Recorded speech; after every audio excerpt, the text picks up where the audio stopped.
Start by turning the city pressure ball valve off. In addition, turn off the ball valve to the bladder. Once you have done that, you are ready to remove the UV sterilizer. Unscrew the aluminum clamp with a Phillips head screwdriver, at which point the UV sterilizer will be away from the cabinet. Push the top head together on both sides, which will remove the head from the UV sterilizer. Unclip the red plastic hose on both sides of the UV sterilizer once you have removed the red plastic clips.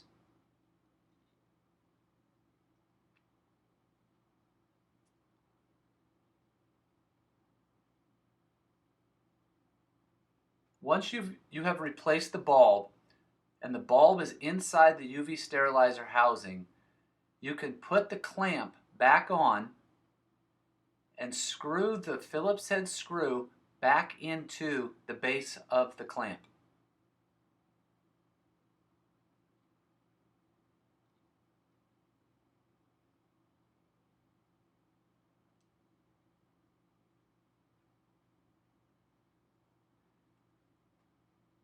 Push the red plastic tubing into the John Guest fitting on both sides.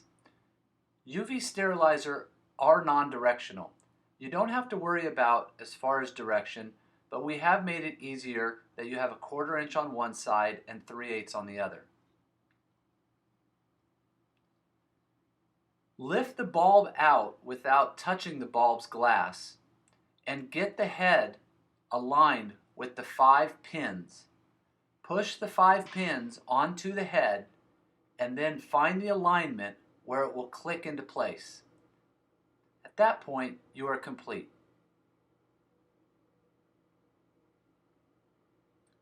Turn on the ball valve.